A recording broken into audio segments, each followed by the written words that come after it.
Welcome back to my YouTube channel M competitive classes. आज के video में हम ज्ञान बिंदु जीएस एकेडमी पटना के द्वारा जो प्रोवाइड किया जा रहा है बिहार पुलिस का प्रैक्टिस सेट नंबर 1, उसका हम लोग आज वीडियो के जरिए सॉल्यूशन करेंगे।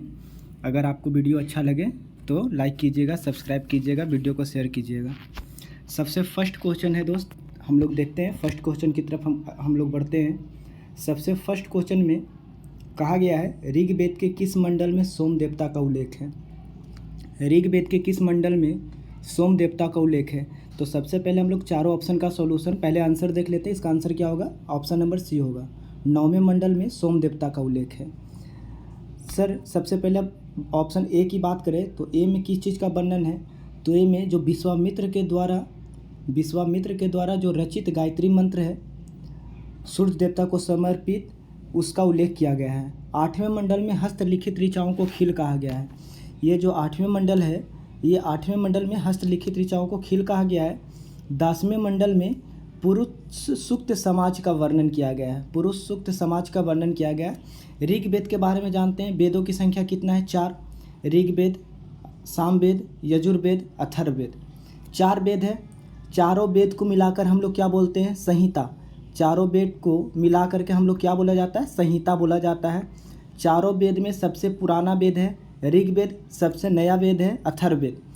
ऋग्वेद पढ़ने वाले ऋषि को क्या कहते हैं? होत्री कहते हैं। ऋग्वेद पढ़ने वाले ऋषि को होत्र कहा जाता है। इतना समझ ध्यान में रखिएगा। चलिए नेक्स्ट क्वेश्चन की तरफ हम लोग आगे बढ़ते हैं। दूसरा सेकंड नंबर क्वेश्चन, जैन धर्म के 23वें तीर्थंकर कौन थे? देखिए दोस्त, 23वें तीर्थंकर के बारे में पूछ रहा है।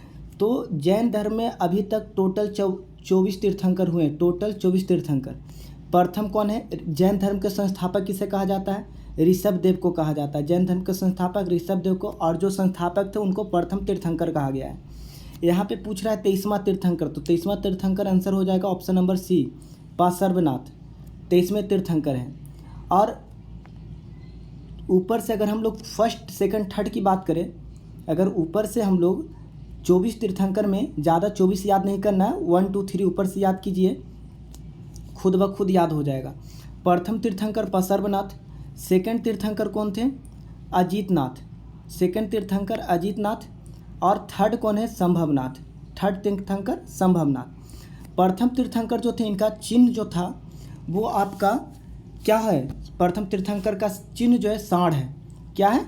सांड। दूसरे का क्या है? हाथी। दूसरे तीर्थंकर हाथी, तीसरे का घोड़ा। तीसरे तीर्थंकर का जो प्रतीक चिन्ह है घोड़ा है। ऊपर से सर फर्स्ट सेकंड थर्ड हो गया। नीचे से हम लोग जानेंगे 22 23 24।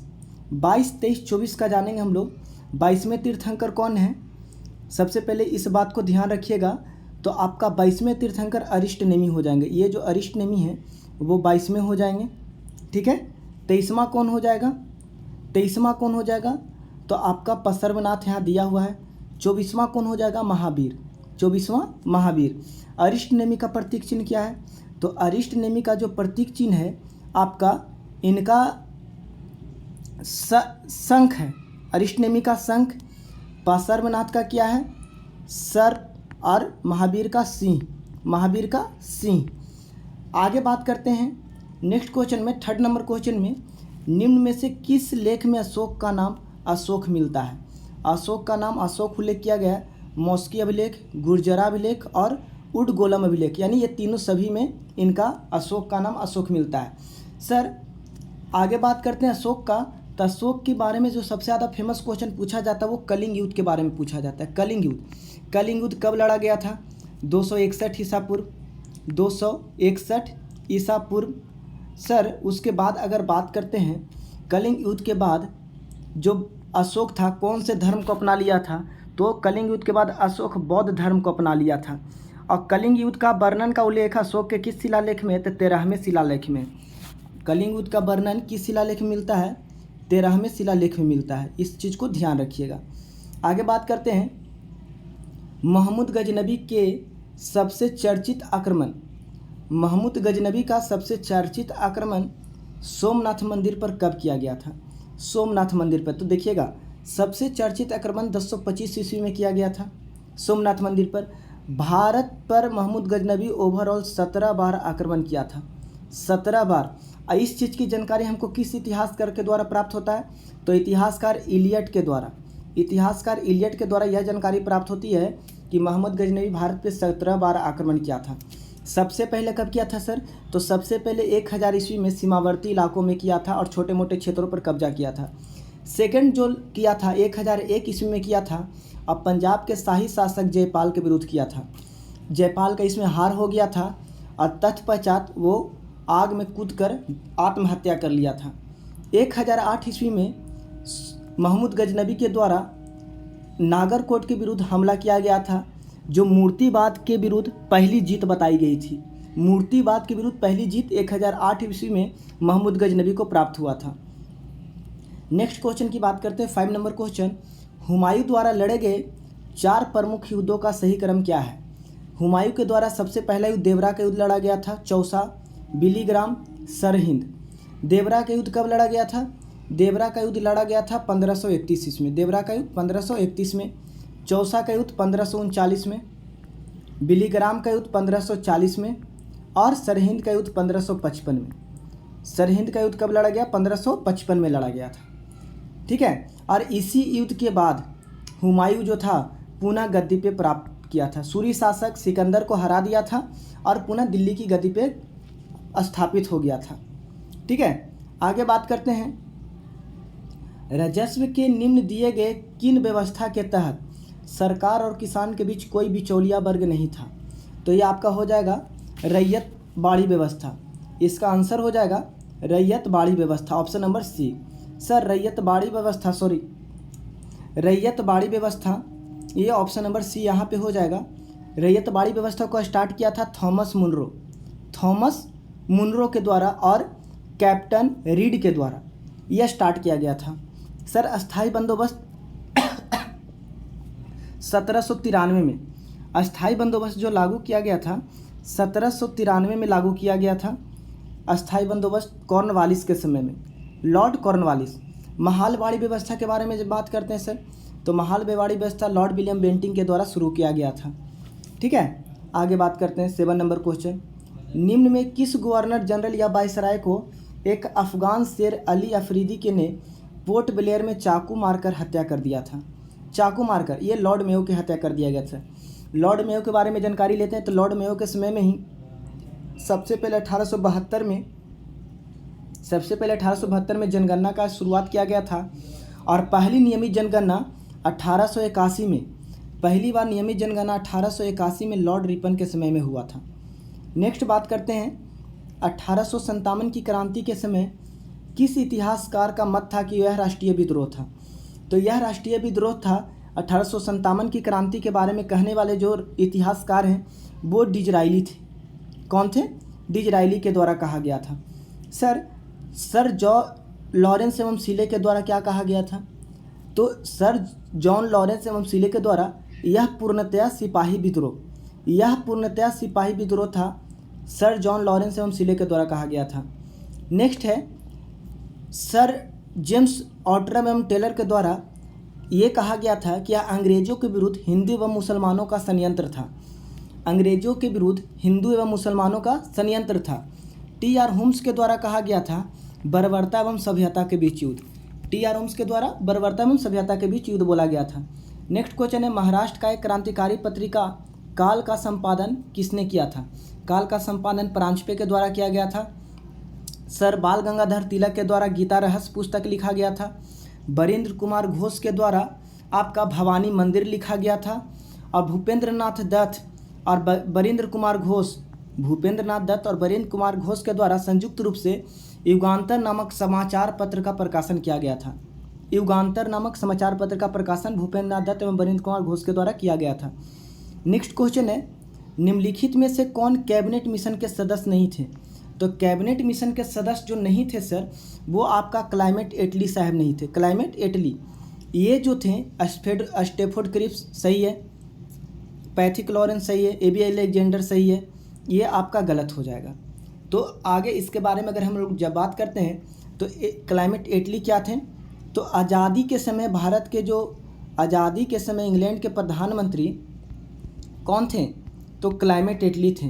द्वितीय विश्व युद्ध के समय, सेकेंड वर्ल्ड वार के समय तो सेकेंड वर्ल्ड वार के समय विंस्टन चर्चिल थे, विंस्टन चर्चिल। सर 1857 की क्रांति के समय कौन थे? तो 1857 की क्रांति के समय लॉर्ड पमस्टन थे। सबसे पहले इंग्लैंड के प्रधानमंत्री कौन थे? Robert Walpole, Robert Walpole. वर्तमान में इंग्लैंड के प्रधानमंत्री कौन है? ऋषि सुनक। कौन है? ऋषि सुनक हैं वर्तमान में इंग्लैंड के प्रधानमंत्री। नेक्स्ट बात करते हैं 11th नंबर क्वेश्चन, असत्य का मिलान करना है। इंडियन लीग का कौन किया था? शिशिर कुमार घोष, बिल्कुल सही है। वेद समाज आचार्य केशव चंद्र सेन, सही है। तत्वबोधिनी सभा देवेंद्र नाथ ठाकुर, सही है। बालिका विद्यालय का स्थापना दादा भाई नौरोजी के द्वारा नहीं किया गया था, इनके द्वारा बालिका विद्यालय ज्योतिबा फूले के द्वारा किया गया था, ज्योतिबा फूले के द्वारा किया गया था। सर दादा भाई नौरोजी के द्वारा क्या किया गया था? तो दादा भाई नौरोजी के द्वारा ब्रिटिश सार्वजनिक सभा का स्थापना किया गया था, रहनुमाई मजदियान सभा का स्थापना किया गया था, ईस्ट इंडिया एसोसिएशन का स्थापना किया गया था। नेक्स्ट क्वेश्चन है 12 नंबर, किस आयोग की सिफारिश पर लोक सेवा आयोग का गठन की अनुशंसा किया गया था? किस आयोग की सिफारिश पर? तो ये आपका हो जाएगा ली आयोग, आंसर हो जाएगा इसका ली आयोग। साइमन कमीशन 1942 में आया था सर भारत। क्रिप्स आयोग 1942 में आया था, ठीक है। आगे बात करते हैं, साइमन कमीशन जो आया था 1927 में आया था, 1927 में आया था। क्रिप्स आयोग 1942 में आया था और इसके समय में लॉर्ड लिनलिथगो वाइसराय थे, लिनलिथगो, ठीक है। आगे बात करते हैं, निम्न में से किसकी डेकामेरॉन प्रसिद्ध पुस्तक है? डेकामेरॉन, तो आपका बोकासियो हो जाएगा, आंसर है इसका option number B. Next question है, प्रथम विश्व युद्ध में निम्नलिखित में से कौन सा मित्र राष्ट्र शामिल नहीं था? तो ये आपका जर्मनी हो जाएगा, ये धुरी राष्ट्र की तरफ से शामिल था। जापान की राजधानी टोक्यो, जर्मनी की राजधानी बर्लिन, इंग्लैंड का यूनाइटेड किंगडम का ब्रिटेन, फ्रांस का पेरिस। आगे बात करते हैं, विश्व ग्लोब के निर्माता कौन है? विश्व ग्लोब के निर्माता कौन है? तो ये आपका हो जाएगा मार्टिन बहम, आंसर हो जाएगा मार्टिन वहम। अनेक्जिमेंडर विश्व मानचित्र के निर्माता, अनेक्जिमेंडर। भूगोल का जनक हिकोटियस, और नेक्स्ट है भौगोलिक विश्वकोश के रचनाकार स्ट्रेबो, भौगोलिक विश्वकोश के रचनाकार स्ट्राबो है। देखिएगा नेक्स्ट क्वेश्चन 16 नंबर, शनि ग्रह का सबसे बड़ा उपग्रह, तो शनि ग्रह का सबसे बड़ा उपग्रह गैनीमेड टाइटन, क्या है? टाइटन, ऑप्शन नंबर बी हो जाएगा। शनि ग्रह का सबसे बड़ा उपग्रह गाइनीमेड किसका? बृहस्पति का। ट्राइटन किसका है? वरुण का। और टाइटेनिया किसका है? अरुण का, टाइटेनिया अरुण का। नेक्स्ट क्वेश्चन है, निम्न में से कौन सा हिमालय काली एवं तीस्ता नदियों के मध्य पाया जाता है? तो काली एवं तीस्ता नदियों के मध्य पाए जाने वाला हिमालय जो है नेपाल हिमालय है सर। तो ये और सबके बारे में जानेंगे, पंजाब हिमालय, सिंधु एवं सतलज, कुमायूं हिमालय, सतलज काली, काली तीस्ता ये हो गया, और तीस्ता से लेके ब्रह्मपुत्र तक या तीस्ता से लेके दिहांग तक असम हिमालय हो जाएगा। नेक्स्ट क्वेश्चन है, निम्न में कौन सा दर्रा मुंबई एवं पुणे को जोड़ती है? निम्न में कौन सा दर्रा मुंबई एवं पुणे के बीच अवस्थित है? यह आपका हो जाएगा आंसर भोर घाट। कौन सा आंसर हो जाएगा? भोर घाट। आगे बात करते हैं सर थाल घाट का, तो थाल घाट के बारे में ये जोड़ती है नासिक से मुंबई। पाल घाट हो जाएगा आपका कोयम्बटूर से कोचीन, पाल घाट कोयम्बटूर से कोचीन। सेनकोट यह आपका हो जाएगा तिरुवनंतपुरम से मदुरई, सेनकोट दर्रा तिरुवनंतपुरम से मदुरई। नेक्स्ट क्वेश्चन है, भारत का सबसे दक्षिणी बिंदु कौन है? तो भारत का सबसे दक्षिणी बिंदु हो जाएगा इंदिरा पॉइंट, जिसको पिग्मिलियन पॉइंट के नाम से जानते हैं, जो भूमध्य रेखा से 876 किलोमीटर की दूरी पर अवस्थित है। इंदिरा कॉल हो जाएगा सबसे उत्तरी बिंदु, जो जम्मू कश्मीर में अवस्थित है। सर क्रीक गुजरात में हो जाएगा, और किब्यूथु अरुणाचल प्रदेश में हो जाएगा। ये पूर्वी बिंदु है, ये पश्चिमी बिंदु है। आगे बात करते हैं, निम्न में से किस नदी का उद्गम बेरीनाग के समीप शेषनाग झील से होता है? बेरीनाग के समीप शेषनाग झील से किस नदी का उद्गम होता है? तो झेलम नदी का उद्गम होता है। कौन सी नदी? झेलम नदी। आगे बात करते हैं सर, झेलम, रावी, चेनाब, सतलज और एक ब्यास नदी, ये पांचों नदी जो है सिंधु का सहायक नदी है। किस नदी का? सिंधु का सहायक नदी है। सिंधु मानसरोवर झील से निकलती है। आगे बात करते हैं, निम्न में कौन सा झील उत्तराखंड में अवस्थित नहीं है? उत्तराखंड में अवस्थित झील सात ताल झील, देवताल झील, राकसताल झील। ये चंद्रताल झील नहीं है, ये आपका हिमाचल प्रदेश हो जाएगा। कहाँ? हिमाचल प्रदेश हो जाएगा। नेक्स्ट क्वेश्चन है 22 नंबर, ग्रीष्म ऋतु में चलने वाली आर्द्र हवा किस राज्य में आम्र वर्षा के नाम से जाना जाता है? तो ये केरल हो जाएगा। केरल में ही सबसे पहले हम लोग का दक्षिण पूर्वी मानसून टकराता है और केरल के मालाबार तट से, और सबसे पहले बारिश कहाँ होता है? केरल के मालाबार तट पे, जिसको भारत में सबसे अधिक जो वर्षा होती है दक्षिण पूर्वी मानसून के कारण होती है। और लौटते हुए मानसून जो उत्तर पूर्वी मानसून कहलाता है, तमिलनाडु में वर्षा होती है। लौटते हुए मानसून से तमिलनाडु में वर्षा होती है। नेक्स्ट क्वेश्चन है, निम्न में से किस क्रांति का संबंध मसाला उत्पादन से? मसाला उत्पादन से आपका बादामी क्रांति का हो जाएगा। अमृत क्रांति नदी जोड़ो परियोजना, खाकी क्रांति चमड़ा, और गुलाबी क्रांति झींगा मछली के उत्पादन से संबंधित है। आगे बात करते हैं, किस उद्योग को विकास उद्योग के नाम से जानते हैं? मोटर गाड़ी उद्योग को विकास उद्योग के नाम से जानते हैं। आगे बात करते हैं, जो 2011 के जनगणना के अनुसार सर्वाधिक साक्षरता वाला केंद्र शासित प्रदेश कौन है? तो ये आपका हो जाएगा लक्षद्वीप। आंसर हो जाएगा लक्षद्वीप। अगर बात करें राज्य में, तो राज्य में आपका हो जाएगा केरल। राज्य में केरल आपका हो जाएगा सर्वाधिक साक्षरता वाला, सर्वाधिक लिंगानुपात वाला। नेक्स्ट क्वेश्चन है, संयुक्त राष्ट्र पर्यावरण कार्यक्रम का मुख्यालय कहाँ है? ये आपका नैरोबी हो जाएगा। नैरोबी किसकी राजधानी है? केन्या के। नैरोबी केन्या की राजधानी है। नेक्स्ट क्वेश्चन बात करते हैं, निम्न में कौन जैविक और अजैविक संघटक के मध्य बिचौलिया का कार्य करता है? जैविक और अजैविक के मध्य बिचौलिया का कार्य करता उत्पादक। क्या हो जाएगा? उत्पादक। ठीक है। नेक्स्ट क्वेश्चन है, संविधान सभा की प्रमुख समितियां में किस समिति के अध्यक्ष डॉक्टर भीमराव अम्बेडकर थे? बहुत बढ़िया क्वेश्चन है, VVI क्वेश्चन है। ये प्रारूप समिति के अध्यक्ष थे भीमराव अम्बेडकर। प्रारूप समिति का स्थापना कब होता है सर? 29 अगस्त 1947 को। 29 अगस्त 1947 को प्रारूप समिति का अध्यक्ष होता है, जिसमें टोटल 7 सदस्य थे। भीमराव अम्बेडकर अध्यक्ष थे और 6 अन्य सदस्य थे। संचालन समिति के अध्यक्ष कौन थे? तो संचालन समिति का आपका अध्यक्ष जो थे वो आपका डॉक्टर राजेंद्र प्रसाद। प्रांतीय संविधान समिति का सरदार वल्लभ पटेल, और संघ संविधान समिति का अध्यक्ष जवाहरलाल नेहरू। अगला क्वेश्चन है 29 नंबर क्वेश्चन, कैबिनेट मिशन के प्रस्ताव पर गठित अंतरिम मंत्रिमंडल के शिक्षा मंत्री कौन थे? तो अंतरिम मंत्रिमंडल के शिक्षा मंत्री सी राजागोपालाचारी थे।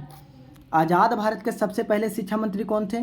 तो मौलाना अबुल कलाम आज़ाद। आज़ाद भारत के प्रथम शिक्षा मंत्री। सर, कैबिनेट मिशन के प्रस्ताव पर गठित अंतरिम मंडल में जगजीवन राम श्रम मंत्री थे, श्रम मंत्री राजेंद्र प्रसाद खाद्य एवं कृषि मंत्री थे, और आपका आसफ अली कौन से मंत्री थे? तो रेलवे मंत्री थे। नेक्स्ट क्वेश्चन है, भारतीय संविधान में राज्यपाल की नियुक्ति से संबंधित प्रक्रिया कहाँ से लिया गया? ये कनाडा से लिया गया है। आयरलैंड से नीति निर्देशक सिद्धांत लिया गया है। जर्मनी से आपातकाल के समय मौलिक अधिकार के संबंध में राष्ट्रपति को शक्ति प्रदान किया गया है। और संविधान संशोधन की जो शक्ति लिया गया है, संविधान में संशोधन की प्रक्रिया दक्षिण अफ्रीका से लिया गया है। आगे बात करते हैं, निम्नलिखित में से कौन सा राज्य 6ठी अनुसूची में शामिल नहीं है? तो ये आपका हो जाएगा मणिपुर। कौन कौन सा राज्य शामिल है सर? असम, मेघालय, त्रिपुरा और एक और राज्य मिजोरम। कौन है? मिजोरम। ये 4 राज्य आपका शामिल है। क्वेश्चन कर रहा है, निम्न में किस राज्य का गठन वर्ष 1987 में नहीं हुआ था? तो गठन 1987 में नहीं हुआ था सर मेघालय का। मेघालय राज्य का स्थापना 1972 में हुआ था। कब हुआ था? 1972 में। नेक्स्ट क्वेश्चन है, किस नागरिकता संशोधन नियम के तहत माता के नागरिकता के आधार पर विदेश में लेने वाले बच्चों को नागरिकता प्रदान करने का प्रावधान किया गया? 1992। नागरिकता संशोधन नियम 1992 के तहत नागरिकता प्रदान करने का माता के नागरिकता के आधार पर स्वीकार किया गया है। भारतीय संविधान के किस अनुच्छेद में कुटीर उद्योग का प्रोत्साहन की चर्चा है? तो कुटीर उद्योग के प्रोत्साहन की चर्चा अनुच्छेद 43 में है सर। अनुच्छेद 51 में क्या है? अंतर्राष्ट्रीय सुरक्षा एवं समृद्धि, अंतर्राष्ट्रीय शांति, सुरक्षा एवं समृद्धि। अनुच्छेद 48 में क्या है? कृषि एवं पशुपालन। अनुच्छेद 47 में क्या है? तो ये देख लीजिएगा, ऑप्शन में बताइएगा, कमेंट में कर करके बताइएगा अनुच्छेद 47 में क्या है, बाकी हम बता देंगे। निम्न में कौन सा 2 बार उपराष्ट्रपति और 1 बार राष्ट्रपति बने हैं? निम्न में कौन 2 बार उपराष्ट्रपति और 1 बार राष्ट्रपति बने हैं? तो आंसर हो जाएगा डॉक्टर सर्वपल्ली राधाकृष्णन। डॉक्टर सर्वपल्ली राधाकृष्णन दार्शनिक राष्ट्रपति के नाम से जाना जाता है दोस्त। और राष्ट्रपति बनने से पहले ये सोवियत संघ रूस के राजदूत भी थे। सोवियत संघ के राजदूत। प्रतिभा देवी सिंह पाटिल प्रथम महिला राष्ट्रपति। नीलम संजीव रेड्डी निर्विरोध चुना जाने वाला प्रथम राष्ट्रपति। और डॉक्टर राजेंद्र प्रसाद प्रथम राष्ट्रपति एवं सबसे ज़्यादा दिन तक रहने वाले राष्ट्रपति। आगे क्वेश्चन है, किस संविधान संशोधन अधिनियम के तहत लोकसभा और राज्य विधानसभा में आंग्ल भारतीयों के लिए सीटों का आरक्षण को समाप्त कर दिया गया है? आंग्ल भारतीयों के लिए तो 104वां संविधान संशोधन के तहत जो एंग्लो इंडियन का जो चुनाव निर्वाचन होता था उसको समाप्त कर दिया गया है। 101वां संविधान संशोधन जीएसटी, 101वां संविधान संशोधन जीएसटी लागू किया गया। 103वां संविधान संशोधन ईडब्ल्यूएस को 10% का आरक्षण दिया गया। और 102वां संविधान संशोधन राष्ट्रीय पिछड़ा वर्ग आयोग का गठन का प्रावधान किया गया। राष्ट्रीय पिछड़ा वर्ग आयोग के गठन का प्रावधान किया गया 102वां संविधान संशोधन के तहत। नेक्स्ट क्वेश्चन है, निम्न में कौन सदिश राशि है? निम्न में कौन अदिश राशि है? बल, वेग, विस्थापन, त्वरण, संवेग, आवेग, बल, आघूर्ण, ये सब के सब आपका अदिश राशि है। और ये आपका विद्युत धारा जो है वो सदिश राशि है। तो आपका आंसर हो जाएगा सी। आपका आंसर हो जाएगा डी, ये सदिश राशि है। आगे बात करते हैं, किस गति नियम के अनुसार न्यूटन के बल का व्यंजक प्राप्त होता है? बहुत इंपॉर्टेंट क्वेश्चन। बल का व्यंजक द्वितीय से। बल का व्यंजक F बराबर m ए, F बराबर m ए, मास इंटू एक्सेलरेशन। प्रथम से परिभाषा। तृतीय नियम क्या कहता है? क्रिया और प्रतिक्रिया का नियम बताता है। निम्न में कौन शक्ति का मात्रक नहीं है? शक्ति का मात्रक नहीं है, देखिएगा, ध्यान दीजिएगा, नहीं है तो वाट आवर हो जाएगा, ये शक्ति का मात्रक नहीं है। नेक्स्ट क्वेश्चन है, जल का महत्तम घनत्व कितना डिग्री पर होता है? तो हम लोग पढ़े 4 डिग्री सेंटीग्रेड। 4 डिग्री सेंटीग्रेड, और 4 डिग्री सेंटीग्रेड को जब फ़ारेनहाइट में कन्वर्ट करोगे तो 39.2 degree Fahrenheit. F minus 32/9 equal to C/5। इस फार्मूला पे आप बैठा करके रखिएगा। F के जगह पे आप C के जगह पे 4 डिग्री सेल्सियस रखिएगा। देखिएगा आपको F का वैल्यू जो आ जाएगा, F का वैल्यू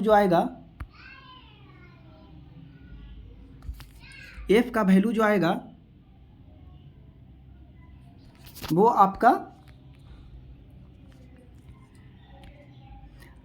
F का वैल्यू आपका क्या आ जाएगा? 39.2। सॉरी दोस्त, थोड़ा सा मोबाइल मिनिमाइज हो गया था, ठीक है। आगे बात करें 1 नंबर क्वेश्चन, निम्न में कौन विद्युत चुंबकीय तरंग है? निम्न में कौन विद्युत चुंबकीय तरंग है? तो बात करते हैं विद्युत चुंबकीय तरंग कौन हो सकता है? तो विद्युत चुंबकीय तरंग आपका गामा किरण हो सकता है। कौन सा किरण? गामा किरण। आगे बात करते हैं, अवतल दर्पण में अगर कोई वस्तु वक्रता केंद्र पर है तो उसका प्रतिबिंब कहाँ बनेगा? अवतल दर्पण पर अगर कोई वस्तु वक्रता केंद्र पर है तो उसका प्रतिबिंब कहाँ बनेगा? ये बहुत इंपॉर्टेंट क्वेश्चन है, बहुत बार पूछता है। वक्रता केंद्र पर बनेगा। कहाँ बनेगा? वक्रता केंद्र पर। आगे बात करते हैं, जहाँ रुक कर थोड़े समय के लिए विद्युत धारा की आवश्यकता होती है वहाँ किस प्रकार के सेल का प्रयोग किया जाता है? तो ये लोकलांशे सेल हो जाएगा। किस प्रकार की सेल? लोकलांशे सेल। आगे बात करते हैं, जिस पदार्थ में विद्युत फ्यूज बने होते हैं इसका क्या गुण होना चाहिए? जिस पदार्थ के विद्युत फ्यूज, तो इसका होना चाहिए निम्न गलनांक एवं उच्च प्रतिरोध। निम्न गलनांक एवं उच्च प्रतिरोध। पृथ्वी पर सबसे ज़्यादा कौन सा धातु पाया जाता है? तो एल्युमिनियम हो जाएगा सर। Al जिसका प्रतीक चिन्ह है Al। आगे बात करते हैं, दाब बढ़ने पर द्रव का क्वथनांक पर क्या प्रभाव पड़ता है? दाब बढ़ने से द्रव के क्वथनांक पर क्या प्रभाव पड़ेगा? तो ये बढ़ जाएगा। 47 नंबर क्वेश्चन देखिएगा, इलेक्ट्रॉन की तरंग प्रकृति का खोज कौन किया था? यह आपका इलेक्ट्रॉन की तरंग प्रकृति का खोज डी ब्रोगली ने किया था। आगे बात करते हैं, आवर्त सारणिक अष्टक नियम का सिद्धांत किसने दिया था? तो अष्टक नियम का सिद्धांत न्यूलैंड्स ने दिया था। आधुनिक आवर्त सारणी का पिता किसे कहा जाता है? मोसले को कहा जाता है। मेंडलीव को क्या कहा जाता है? आवर्त सारणी का पिता कहा जाता है। और त्रिक नियम किसने दिया था? डोबेराइनर ने दिया था त्रिक नियम। आगे बात करते हैं 50 नंबर क्वेश्चन, निम्न में कौन संतृप्त हाइड्रोकार्बन है? कौन संतृप्त हाइड्रोकार्बन है? तो आपका हो जाएगा मीथेन। कौन हो जाएगा? Methane, CH4। कोशिका के केंद्र की खोज कौन किया है? तो कोशिका की केंद्र की खोज रॉबर्ट ब्राउन ने किया है। रॉबर्ट ब्राउन ने किया है। एक संकरीय क्रॉस में F2 पीढ़ी के पौधे के फिनोटाइप का अनुपात क्या होगा? तो यह इसका आंसर हो जाएगा 3:1। 3:1। आगे बात करते हैं, किस शैवाल का प्रयोग अंतरिक्ष यात्री प्रोटीन युक्त भोजन, जल एवं ऑक्सीजन प्राप्त करने के लिए करता है? तो क्लोरेला। कौन सा? क्लोरेला। आगे बात करते हैं 53 नंबर क्वेश्चन, पादप जगत के किस वर्ग को वनस्पति जगत का उभयचर कहा जाता है? पादप जगत के किस वर्ग को उभयचर कहा जाता है? तो आपका हो जाएगा इसका आंसर ब्रायोफाइटा को कहा जाता है, ब्रायोफाइटा। पपीता के खाने योग्य भाग कौन सा है? तो खाने योग्य भाग मध्य फल भीति है। कौन सा? मध्य फल भीति। आगे बात करते हैं, निम्न में से किस पादप उत्तक द्वारा पौधे की दृढ़ता मजबूती प्रदान किया जाता है? निम्न में से किस पादप उत्तक के द्वारा? बहुत ही पूछा जाने वाला क्वेश्चन है। स्क्लेरेन काइमा के द्वारा। आगे बात करते हैं, निम्न में से किस वर्ग के जंतु समतापी होते हैं? समतापी, पक्षी वर्ग के जंतु जो होते हैं समतापी होते हैं। निम्न में किस एंजाइम का स्रवण अग्नाशय से नहीं होता है? किस एंजाइम का स्रवण अग्नाशय से नहीं होता है? इरेप्सिन। क्या हो जाएगा आंसर? इरेप्सिन। आगे बात करते हैं, शरीर को संतुलन बनाए रखने की कार्य मस्तिष्क के किस भाग का है? शरीर को संतुलन बनाए रखने का कार्य मस्तिष्क के किस भाग का है? तो आपका सेरेबेलम हो जाएगा। दोस्त, अगर आपको वीडियो अच्छा लगे तो प्लीज़ दोस्तों के साथ शेयर जरूर कीजिएगा। आगे बात करते हैं, किस पंचवर्षीय योजना का मुख्य उद्देश्य था गरीबी उन्मूलन तथा आत्मनिर्भरता? किस पंचवर्षीय योजना का मुख्य उद्देश्य गरीबी उन्मूलन तथा आत्मनिर्भरता है? तो इसका आंसर हो जाएगा 5वीं। कौन सा? 5वीं। आगे बात करते हैं, राष्ट्रीय नियोजन समिति का गठन कब किया गया था? राष्ट्रीय नियोजन समिति का गठन 1938 में किया गया था। Option number D. Next question है दोस्त, भारतीय रिजर्व बैंक की स्थापना किस आयोग के सिफारिश पे किया गया था? हिल्टन यंग आयोग समिति की अध्यक्षता पे किया गया था भारतीय रिजर्व बैंक की स्थापना। निम्न में कौन सा प्रत्यक्ष कर है? तो प्रत्यक्ष कर कौन है? संपत्ति कर। ठीक है, संपत्ति कर। निम्न में किस संपत्ति का संबंध प्रतिभूति घोटाला से है? प्रतिभूति घोटाला का संबंध निम्न में किस संपत्ति का संबंध प्रतिभूति घोटाला से है? इसका आंसर हो जाएगा, ध्यान दीजिएगा, जानकी रमन समिति। कहाँ गया? तो ये हो जाएगा आपका, देखिएगा नेक्स्ट क्वेश्चन है option number B, Janaki Raman समिति। यह आपका हो जाएगा आंसर। निम्न में से प्रेम वाटिका पुस्तक के लेखक कौन है? रस खान, विष्णु शर्मा के द्वारा पंचतंत्र। ठीक है, और आगे बात करते हैं नेक्स्ट क्वेश्चन, अंतर्राष्ट्रीय परमाणु ऊर्जा एजेंसी का मुख्यालय कहाँ है? तो ये आपका वियना हो जाएगा, अंतर्राष्ट्रीय परमाणु ऊर्जा एजेंसी का मुख्यालय। रैमन मैग्सेसे पुरस्कार प्राप्त करने वाला प्रथम भारतीय कौन था? आचार्य विनोबा भावे। आचार्य विनोबा भावे। निम्न में से यूनाइटेड किंगडम का राष्ट्रीय पशु पक्षी कौन सा है? यूनाइटेड किंगडम का राष्ट्रीय पशु पक्षी कौन सा है? तो आपका रॉबिन रेड वेस्ट हो जाएगा, robin red vest. Kangaroo Australia का, आइबिस जापान का। निम्न में से विश्व एड्स दिवस किस तिथि को मनाते हैं? तो 1 दिसंबर को विश्व एड्स दिवस मनाया जाता है। आगे बात करते हैं, भाभा परमाणु अनुसंधान केंद्र कहाँ स्थित है? तो ये आपका ट्रांबे हो जाएगा, भाभा परमाणु अनुसंधान केंद्र ट्रांबे। बिस्मिल्लाह खां का संबंध किस वाद्य यंत्र से है? बिस्मिल्लाह खां का संबंध किस वाद्य यंत्र से? शहनाई। नेक्स्ट क्वेश्चन है, निम्न में किनका समाधि स्थल महाप्रयाण घाट है? तो महाप्रयाण घाट राजेंद्र प्रसाद। ठीक है, नेक्स्ट क्वेश्चन है, निम्नलिखित में किस खिलाड़ी को लाइटनिंग किड के नाम से जाना जाता है? लाइटनिंग किड के उपनाम से किसे जाना जाता है? विश्वनाथन आनंद। इनके द्वारा लिखा गया पुस्तक है माइंड मास्टर, और सबसे पहले राजीव गांधी खेल रत्न पुरस्कार के विजेता विश्वनाथन आनंद थे। नेशनल डिफेंस एकेडमी कहाँ स्थित है? नेशनल डिफेंस एकेडमी का मुख्यालय कहाँ है? तो आपका हो जाएगा खड़गवासला, खड़गवासला। आगे बात करते हैं, किस ऑपरेशन के तहत भारत ने भूकंप प्रभावित देश तुर्की और सीरिया को मानवीय सहायता प्रदान किया है?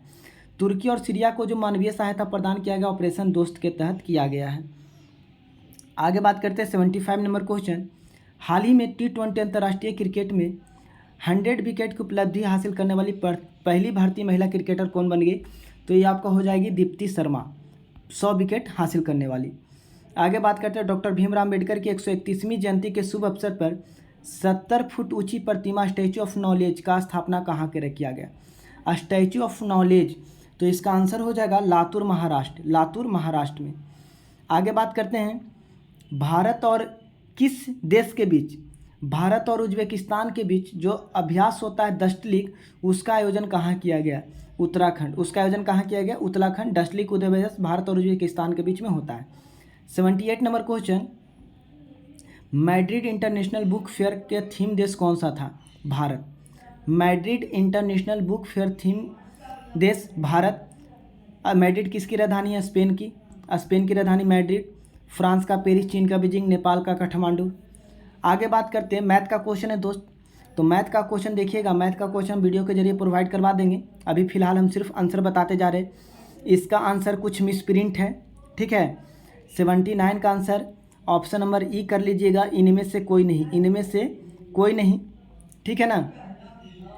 आगे बात करते हैं 80 नंबर क्वेश्चन का आंसर हो जाएगा 1 होल 1/9%, 1 होल 1/9%। आगे बात करते हैं 81 नंबर का आंसर हो जाएगा 81 का, तो थोड़ा सा वेट कीजिएगा। 81 क्वेश्चन का जो आंसर है आपका 48 हो जाएगा। 81 का आंसर क्या आता है? 48 आता है। आगे बात करते हैं नेक्स्ट क्वेश्चन है 82 नंबर आंसर हो जाएगा 300। 82 नंबर का आंसर 300 हो जाएगा। और ये सारा क्वेश्चन का वीडियो के जरिए आज हम प्रोवाइड करवा देंगे आंसर। सेट नंबर 3 और सेट नंबर 1 का पूरा मैथ का क्वेश्चन का आंसर हम बताएंगे शॉर्ट फॉर्म में। 83 नंबर का आंसर हो जाएगा दोस्त। 83 का आंसर जो है वो आपका 10% आंसर आएगा। 84 का आंसर हो जाएगा 84 का 2500। 85 का आंसर हो जाएगा 15। 85 का 15। 86 का आंसर हो जाएगा 86 का 4.6 मीटर।